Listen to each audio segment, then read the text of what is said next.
Olá, meus amigos e meus irmãos, tudo bem com vocês? Que a graça de nosso Senhor Jesus Cristo, o amor de Deus o Pai, a comunhão do Espírito Santo sejam com todos vocês. E nosso estudo está no livro de Lucas, capítulo 18, o verso de 1 a 8. A parábola do juiz injusto e a viúva. E nosso estudo está baseado no livro Parábolas de Jesus, de Ellen White, A Fonte do Poder Vencedor, capítulo 14. Mas, antes de continuar, gostaria de pedir a sua ajuda. Dê um like, se inscreva no canal, ative as notificações para que esses vídeos possam alcançar o maior número de pessoas possíveis. Bom, vamos orar? Bendito és tu, Senhor, nosso Deus, Rei do Universo. Estamos aqui para estudar a sua palavra e gostaríamos da unção do teu Espírito Santo para que possa abrir nossas mentes, para entendermos tudo de hoje. É o que pedimos, em nome de Jesus. Amém. Jesus contou a parábola do juiz iníquo aos seus discípulos, com o objetivo de adverti-los quanto ao dever de orar continuamente e jamais desanimar. O evangelista Lucas posicionou essa parábola sequencialmente após uma exposição escatológica feita por Jesus no capítulo 17. Esse detalhe é importante, pois os ensinos do capítulo 18 possuem uma ligação direta com o capítulo 17, apesar de algumas pessoas não perceberem. Cristo falara do período justamente antes de sua segunda vinda e dos perigos que seus seguidores teriam de atravessar. Com especial referência àquele tempo, relatou-lhe a parábola sobre o dever de orar sempre e nunca desfalecer. Vamos ler Lucas capítulo 18, o verso de 1 a 8. Disse-lhe Jesus uma parábola sobre o dever de orar sempre e nunca esmorecer. Havia em certa cidade um juiz que não temia a Deus, nem respeitava homem algum. Havia também naquela mesma cidade uma viúva que vinha ter com ele, dizendo: julga a minha causa contra o meu adversário. Ele, por algum tempo, não a quis atender, mas depois disse consigo: bem que eu não temo a Deus, nem respeito a homem algum. Todavia, como esta viúva me importuna, julgarei a sua causa, para não suceder que por fim venha a molestar-me. Então disse o Senhor: considerai no que diz este iníquo juiz. Não fará Deus justiça aos seus escolhidos, que a ele clamam dia e noite, embora pareça demorado em defendê-los? Digo-vos que depressa lhe fará justiça. Contudo, quando vier o Filho do Homem, achará porventura fé na terra? O juiz que nos é descrito não tinha respeito ao direito, nem piedade pelos sofredores. A viúva que lhe apresentou sua causa com insistência foi repelida pertinazmente. Repetidas vezes a ele apelara, porém só para ser tratada com desprezo e expulsa do tribunal. O juiz sabia que a causa era justa e poderia vê-la auxiliado imediatamente, mas não quis. Desejava mostrar seu poder arbitrário e comprazia-se em defendê-la, suplicar e pedir em vão. Todavia, ela não quis deixar-se desanimar, apesar da indiferença e dureza do coração dele. Tanto insistiu em sua petição que o juiz, enfim, consentiu em atender sua causa. Ainda que não tema a Deus, nem respeito a homens, disse: todavia, como esta viúva me molesta, hei de fazer justiça, para que, enfim, não volte a me importunar. Lucas 18, o verso 4 e 5. Para preservar a sua reputação e evitar tornar pública a sua sentença arbitrária e parcial, fez justiça à perseverante mulher. E disse o Senhor: ouvi o que diz o juiz injusto. E Deus não fará justiça a seus escolhidos, que clamam a ele de dia e de noite? Ainda que tardio para com eles, digo-vos que depressa lhe fará justiça. Lucas 18, 6 e 8. Cristo traça aqui um vivo contraste entre o juiz injusto e Deus. O juiz cedeu ao pedido da viúva só por egoísmo e para esquivar-se a contínua importunação. Não sentia por ela compaixão nem piedade. Sua indigência lhe era indiferente. Que diversa é a atitude de Deus para com os que procuram. Os apelos dos necessitados, os aflitos, são atendidos com infinita misericórdia. A mulher que rogava ao juiz justiça perdera o marido, pobre e sem amigos, não tinha meios para readquirir sua propriedade arruinada. Assim, pelo pecado, o homem perdeu sua ligação com Deus. Em si mesmo não tem meio de salvação. Entretanto, por Cristo, somos aproximados do Pai. O injusto juiz não tinha interesse particular na viúva que o importunava pelo veredito. Porém, para subtrair-se às suas súplicas comoventes, ouviu a petição, fez a justiça contra o adversário. Deus, porém, ama seus filhos com infinito amor. O mais caro objeto da terra lhe é sua igreja. Vamos ler Zacarias 2, verso 8? Pois assim diz o Senhor dos Exércitos, para obter ele a glória, enviou-lhe as nações que vós despojaram, porque aquele que tocar em vós, toca na menina do seu ouro. A petição da viúva, faz-me justiça contra o meu adversário. Lucas 18:3 representa a oração dos filhos de Deus.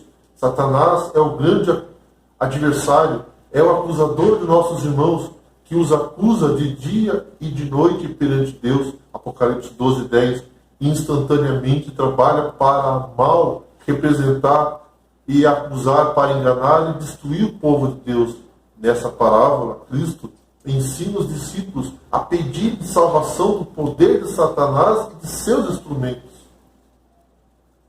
Na profecia de Zacarias é esclarecida a obra acusadora de Satanás e a obra de Cristo em resistir ao adversário de seu povo. Diz o profeta: e me mostrou o sumo sacerdote Josué, o qual estava diante do anjo do Senhor, e Satanás estava à sua mão direita para lhe opor. Mas o Senhor disse a Satanás: o Senhor te repreenda, ó Satanás. Sim, o Senhor que escolheu Jerusalém te repreende. Não é esse um tição tirado do fogo? Ora, Josué, vestido de veste suja, estava diante do anjo. Zacarias 3, versículo de 1.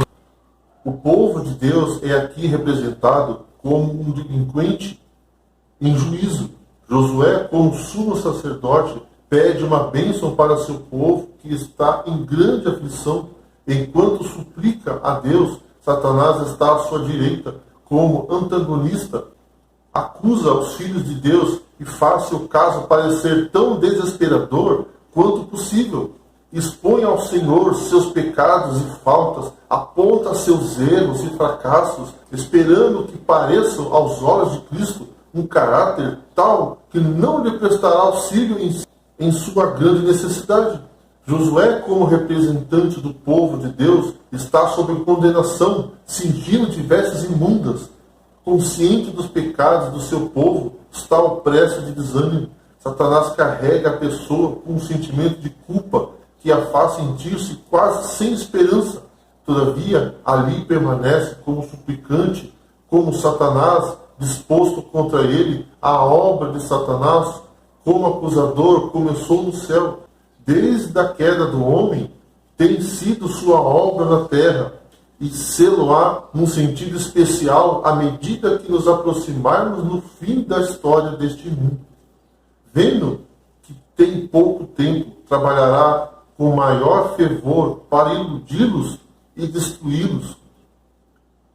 Está irado porque vê aqui na terra homens que, mesmo em sua fraqueza e pecaminosidade, manifestam respeito à lei de Jeová.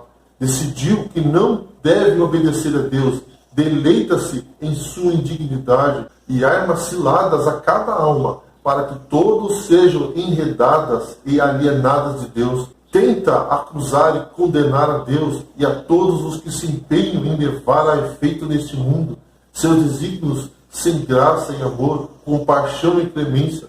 Toda a manifestação do poder de Deus em favor do seu povo provoca a inimizade de Satanás. Toda vez que Deus opera em prol deles, Satanás e seus anjos também operam em vigor renovado para lhes ocasionar a ruína, inveja, todos quanto fazem de Cristo sua força. Seu objetivo é instigar o mal, e se alcança êxito, lança toda a culpa sobre os tentados, aponta-lhes as vestes imundas e o caráter imperfeito. Apresenta-lhes sua fraqueza, loucura, os pecados da ingratidão e a dessemelhança de Cristo, a qual tem desonrado seu Redentor. Tudo isso expõe como argumento para provar o direito de destruí-los.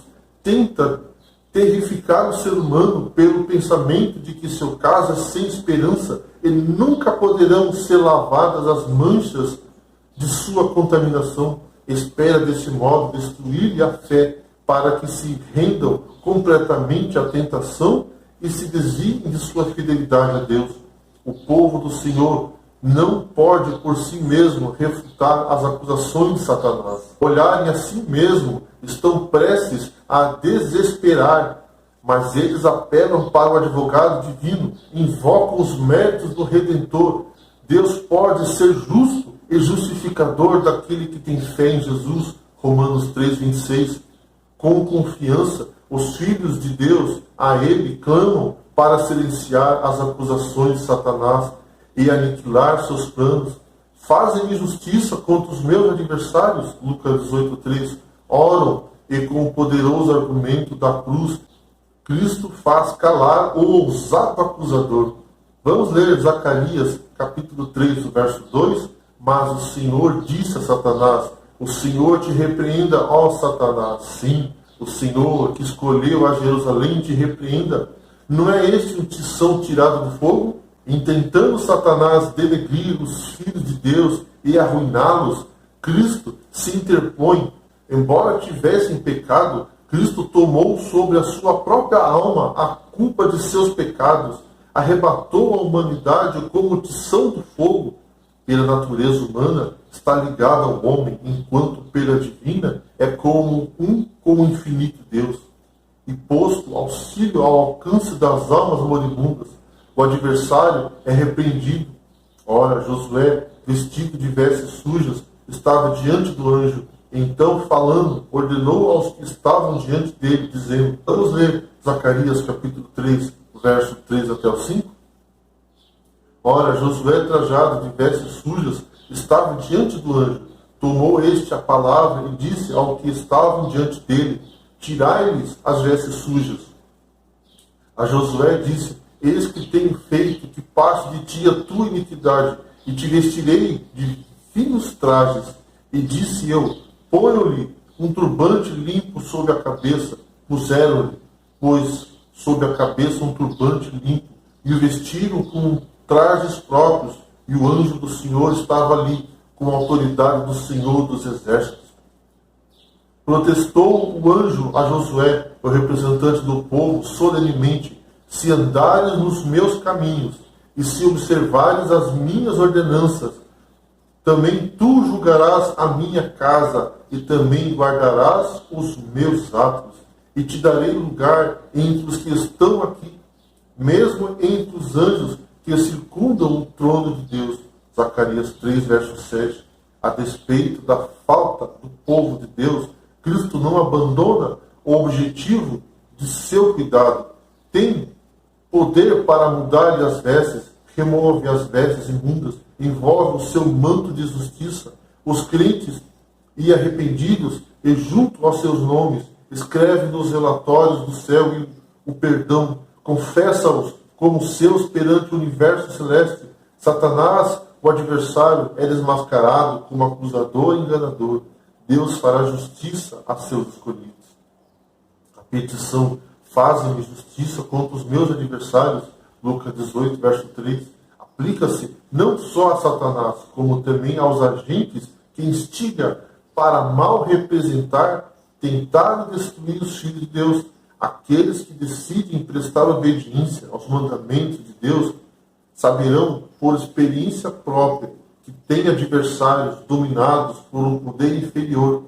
Tais adversários assaltavam Cristo a cada passo, e tão contínua e resolutamente como jamais nenhum ser humano poderá saber. Os discípulos de Cristo estão como o Mestre exposto à constante tentação. As Sagradas Escrituras descrevem as condições do mundo, justamente antes da segunda vinda de Cristo. O apóstolo Tiago descreve-nos a cobiça e a opressão que hão de prevalecer.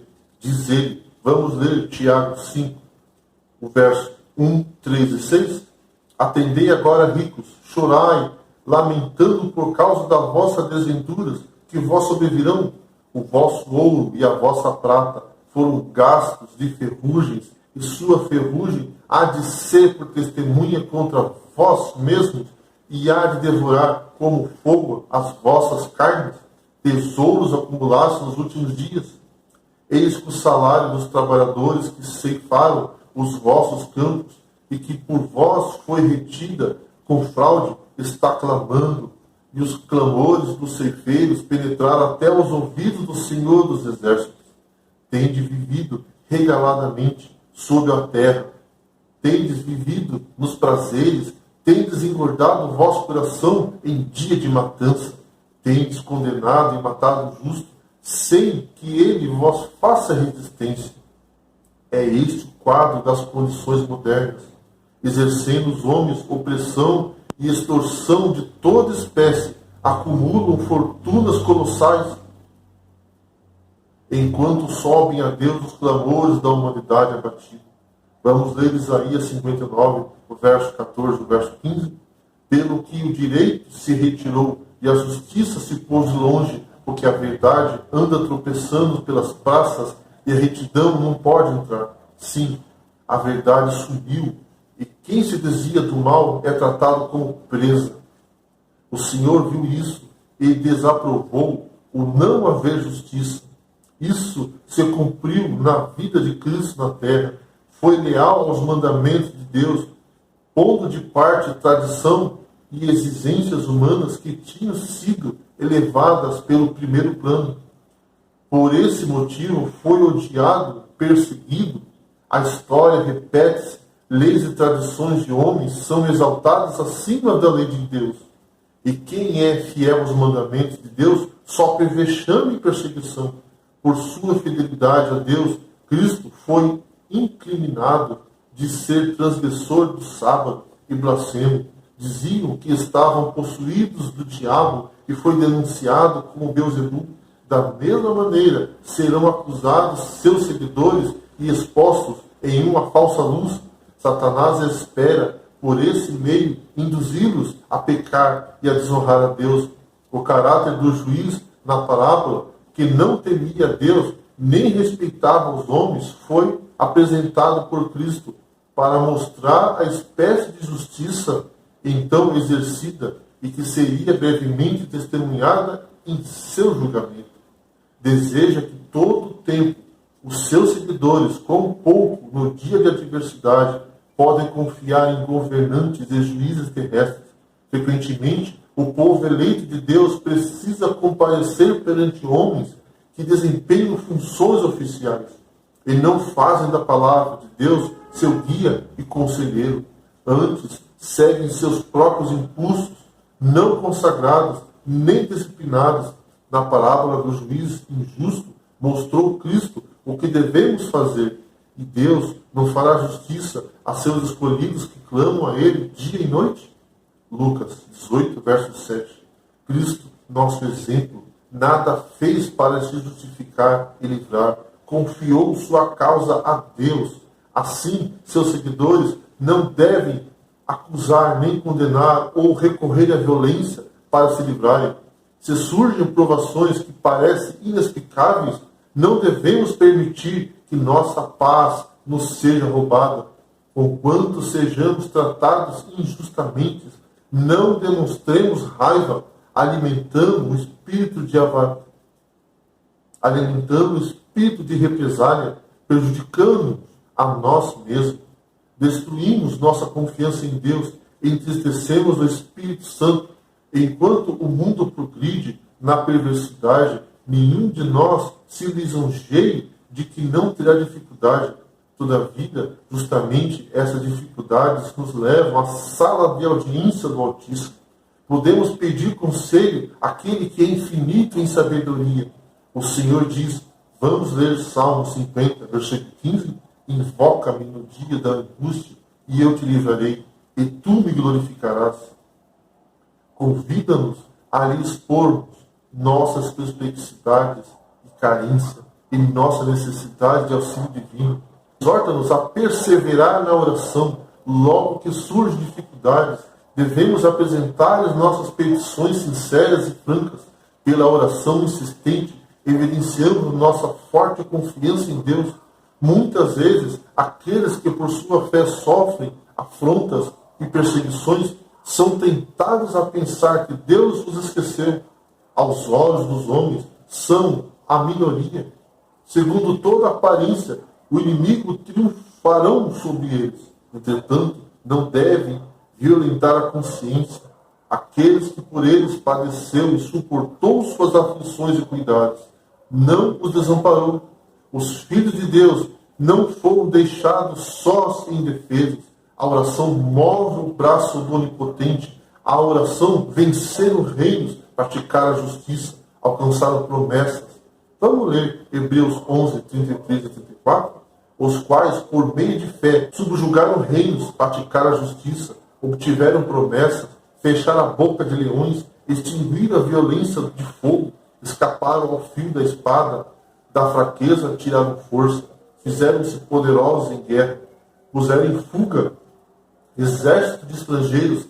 Se consagrarmos a vida a seu serviço, nunca chegaremos a situações para os quais Deus não haja feito provisão. Qualquer que seja a nossa situação, temos um guia para nos dirigir o caminho. Quaisquer que sejam nossas perplexidades, temos um conselheiro infalível. Quaisquer que sejam nossas aflições, privações ou solidão, temos um amigo compassivo. O braço do Todo-Poderoso está estendido para nos conduzir avante e sempre avante. Avançai, diz o Senhor, enviar-vos-ei socorro. Para a glória do meu nome é que pedis e vos será concedido. Serei honrado diante daqueles que espreitam vosso fracasso. Eles verão minha palavra triunfar gloriosamente. Vamos ler Mateus 21, o verso 22.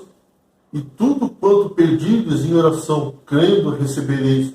Invoquem a Deus todos os que estão em tribulações ou são maltratados. Desviai-vos daqueles cujo coração é como aço. Tornai-vos conhecida as vossas petições ao vosso Criador. Ele jamais repele alguém que a ele recorre com o coração contrito. Nenhuma oração sincera se perde em meio às antífonas do coro celestial. Deus ouve o clamor do mais débil ser humano. Você, que se sente o mais indigno, não tema confiar seu caso a Deus quando se entregou a si mesmo em Cristo pelos pecados do mundo. Assumiu ele o caso de todo pecador. Vamos ler Romanos 8,32. Aquele que não poupou o seu próprio filho, antes por todos nós o entregou, porventura não vos dará graciosamente com ele todas as coisas? Não cumprirá ele a graciosa palavra que vos deu para nos animar e fortalecer? Cristo nada mais anela que redimir do domínio de Satanás sua herança. Todavia, antes de sermos libertos do poder de Satanás exteriormente, precisamos ser redimidos de seu poder interior. O que o Senhor permite privações para sermos purificados do mundanismo, do egoísmo, de traços de caráter grosseiros e não dessemelhantes aos de Cristo. Tolera que passem sob nosso ser as águas profundas da tribulação, para que o conheçamos, e a Jesus Cristo, a quem enviou, para que experimentamos o desejo intenso de ser purificados de toda a contaminação e saiamos da prova mais puro, santos e felizes. Muitas vezes entramos na fornalha da provação com a alma entenebrecida pelo egoísmo. Se, porém, permanecemos pacientes sob a prova cruciante, refletiremos ao dela sair o caráter divino. Se seu propósito na aflição for alcançado, vamos ler Salmos 37:6, fará sobressair a sua justiça como a luz, e o teu direito como o sol ao meio-dia. Não há perigo de que o Senhor despreze as orações do seu povo. O perigo está em que desanimem na tentação e prova e deixem de perseverar em oração. Cristo foi quem deu àquela suplicante viúva ânimo e resolução perante o juiz. Cristo foi quem, séculos atrás, no misterioso conflito junto ao Jaboque, inspirou a Jacó a mesma perseverante fé e não deixou de recompensar a confiança que ele mesmo implantara. Agentes invisíveis observam cada palavra e ação dos seres humanos em toda assembleia de negócio ou prazer, em toda reunião de culto. Há mais ouvintes que os que podem ser vistos pelos olhos naturais. Frequentemente, os seres celestiais retiram o véu que tolda o mundo invisível, que os nossos pensamentos se retraiam do burburinho da vida e considerem que há testemunhas invisíveis de tudo quanto fizemos ou dizemos. Devemos compreender melhor a missão dos visitantes angélicos. Bem que faremos em meditar em toda a nossa obra. Temos a cooperação e o cuidado de seres celestiais invisíveis. Esquadrões de luz e poder acompanham os mansos e humildes crentes que reclamam as promessas de Deus. Querubins, serafins e anjos excelsos em poder, miríades de miríades, milhões de milhões, estão à sua destra. Vamos ler Hebreus 1, verso 14. Não são todos eles espíritos ministradores enviados para o serviço a favor dos que hão de herdar a salvação? Por esses mensageiros é mantido um relato fiel das palavras e atos dos filhos dos homens. Cada ação cruel ou injusta contra os filhos de Deus, tudo o que precisa sofrer pelo poder dos ímpios, é registrado no céu. Deus não fará justiça aos seus escolhidos, que clamam a Ele de dia e de noite, ainda que tardio para com eles? Digo-vos que depressa lhe fará justiça. Lucas 18, versos 7 e 8. Vamos ler Hebreus 10, 35 e 37? Não abandoneis, portanto, a vossa confiança. Ela tem grande galardão. Com efeito, tendes necessidade de perseverança, para que, havendo feito a vontade de Deus, alcanceis a promessa. Porque ainda dentro de pouco tempo, aquele que vem virá e não tardará. Há, porém, um limite, ainda do qual não podem passar. Próximo está o tempo em que atingirão o limite prescrito. Mesmo agora, quase excedemos termos da longanimidade de Deus e a medida de sua graça e misericórdia. O Senhor se intervirá para vindicar sua própria honra, para livrar seu povo e reprimir. Nos tempos de Noé, os homens desprezaram a lei de Deus, até que a lembrança do Criador fora quase banido da terra. Sua iniquidade tornara-se tão grande que o Senhor fez vir um dilúvio sobre a terra e consumiu seus ímpios habitantes. De tempos em tempos, o Senhor tornou pública a maneira de proceder ao sobrevir uma crise. Revelou-se e interpor-se para impedir a execução dos planos de Satanás. Muitas vezes deixou que uma crise chegasse aos povos, famílias e indivíduos, para que sua intervenção se tornasse notada. Então manifestava que havia um Deus em Israel, que mantinha suas leis e vindicava seu povo. Neste tempo em que prevalece a iniquidade, podemos saber que a grande e última crise está às portas, quando o desafio da lei de Deus for quase universal, quando o seu povo for oprimido, atormentado por seus semelhantes, o Senhor intervirá. Próximo está o tempo em que dirá, vamos ler Isaías 26, 20 e 21. Vai, pois, povo meu, entra nos teus quartos e fecha as tuas portas sobre ti. Esconde-te só por um momento, até que passe a ira. Pois eis que o Senhor sai do seu lugar para castigar a iniquidade dos moradores da terra. A terra descobrirá o sangue que embebedeu e já não encobrirá aqueles que foram mortos. Homens que pretendem ser cristãos podem defraudar e oprimir os pobres, podem roubar aos órfãos e viúvas, condescender com seu ódio satânico por não poderem dominar a consciência dos filhos de Deus. Porém, Deus trará tudo isto a juízo. Vamos ler Tiago 2, verso 13. Porque o juízo é sem misericórdia para com aquele que não usou de misericórdia. A misericórdia triunfa sobre o juízo. Brevemente estarão perante o juiz de toda a terra para prestar contas pelo sofrimento físico e morais infligidos à sua herança. Podem agora entregar-se a acusações falsas, podem injuriar os que Deus apontou para a sua obra, podem entregar aos crentes a prisão, os grilhões ao desterro e à morte. Todavia serão erguidos por toda a agonia de sofrimento e toda lágrima vertida. Deus lhe pagará dobradamente por seus pecados. Referente à Babilônia, símbolo da igreja apóstata, diz a seus ministros de juízo. Vamos ler Apocalipse 18, versos 5 e 6. Porque os seus pecados se acumularam até o céu, e Deus se lembrou dos atos iníquos que ela praticou. Dai-lhes em retribuição, como também ela retribuiu, pagai-lhe em dobro segundo as suas obras, e no cálice em que ela misturou bebida, misturei dobrado para ela. Da Índia, da África, da China, das ilhas do mar, dos milhões de oprimidos, dos países chamados cristãos, sobe para Deus o clamor de tormento humano. Esse clamor não permanecerá muito tempo sem ser atendido. Deus purificará a terra da corrupção moral. Porém, não com um mar de água, como nos dias de Noé, mas com um mar de fogo, que não será apagado por artifício humano algum.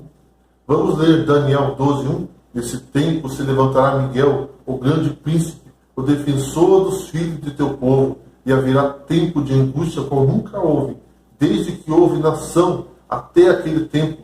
Mas naquele tempo será salvo o teu povo, todo aquele que for achado escrito no livro. Dos cortiços dos pobres, choças de prisões, de cadafalso das montanhas, e deserto das cavernas da terra e dos abismos do mar. Cristo recolherá seus filhos.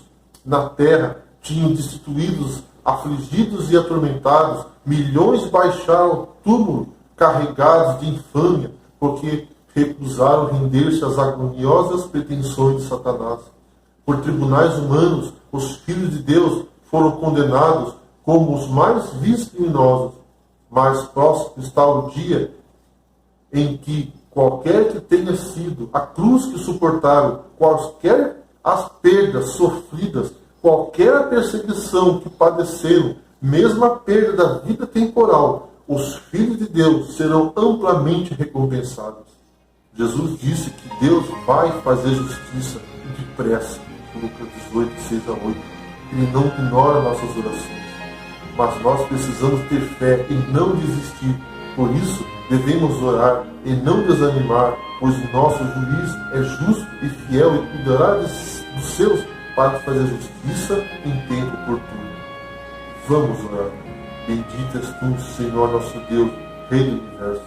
Queremos entregar nossas orações e nossa súplica diante de ti, Senhor. Ouça nossas orações e perdoa nossos pecados.